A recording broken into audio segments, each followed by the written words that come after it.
তেহরিকি তালেবান পাকিস্তান টিটিপির সঙ্গে সম্পৃক্ততার অভিযোগ উঠেছে শাকিল হাসান নামের এক পুলিশ কনস্টেবলের বিরুদ্ধে। অভিযোগের পরপরই তাকে দায়িত্ব থেকে সরিয়ে আইসোলেট করা হয়েছে।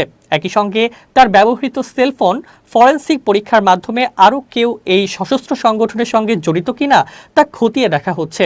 অভিযুক্ত কনস্টেবল সর্বশেষ পুলিশ সদর দপ্তরের অতিরিক্ত ডিআইজি আহমেদ মুইদের দেহরক্ষী হিসেবে দায়িত্বরত ছিলেন।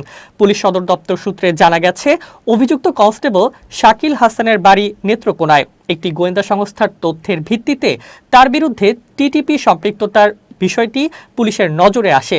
এরপর তাকে 2 দফা অভ্যন্তরীণ জিজ্ঞাসাবাদ শেষে বরিশালে বদলি করে আলাদা রাখা হয়। তদন্ত সংশ্লিষ্টরা জানান, শাকিল হাসানের ব্যক্তিগত ও ডিজিটাল যোগাযোগ, বিদেশি সংযোগ এবং আর্থিক লেনদেন খতিয়ে দেখা হচ্ছে। বিশেষ করে সীমান্তবর্তী নেটওয়ার্ক ও অনলাইন যোগাযোগের মাধ্যমে টিটিপির সঙ্গে কোনো যোগাযোগ ছিল কিনা তা বিশ্লেষণ করা হচ্ছে। তার ব্যবহৃত মোবাইল ফোনের তথ্য বিশ্লেষণের মাধ্যমে বাহিনীর ভেতরে বা বাইরে অন্য কারো সম্পৃক্ততা রয়েছে কিনা সেটিও অনুসন্ধান করা হচ্ছে। সবশেষ শাকিল হাসান দেহরক্ষী হিসেবে দায়িত্ব পালন করেছেন পুলিশ সদর দপ্তরের অতিরিক্ত ডিআইজি আহমেদ মুইদের দেহরক্ষী হিসেবে। এর আগে 2014 ও 2015 সালেও আহমেদ মুইদির দেহরক্ষী হিসেবে দায়িত্ব পালন করেন কনস্টেবল শাকিল। এরপর আহমেদ মুইদ মিশনে গেলে কনস্টেবল শাকিল এসবিতে বদলি হন। সে সময় এসবি প্রধান ছিলেন তৎকালীন অতিরিক্ত আইজিপি মনিরুল ইসলাম। জুলাই অভ্যুত্থানের পর বাধ্যতামূলক অবসরে পাঠায় সরকার। এরপর 2024 সালের 5 আগস্টের পর আহমেদ মুইদ ঢাকা জেলার পুলিশ সুপার হিসেবে দায়িত্ব গ্রহণ করেন। তখন দেহরক্ষী হিসেবে কনস্টেবল শাকিলকে দায়িত্ব দেওয়ার জন্য আবেদন করেন আহমেদ মুইদ। সেই আবেদনের ভিত্তিতেই কনস্টেবল শাকিলকে পুনরায় তার দেহরক্ষী হিসেবে নিয়োগ দেওয়া হয়। এরপর আহমেদ মুইদ পদোন্নতি পেয়ে অতিরিক্ত ডিআইজি হিসেবে পুলিশ সদর দপ্তরে বসেন। সেখানেও তার সঙ্গে দেহরক্ষী হিসেবে দায়িত্ব পালন করেন কনস্টেবল শাকিল।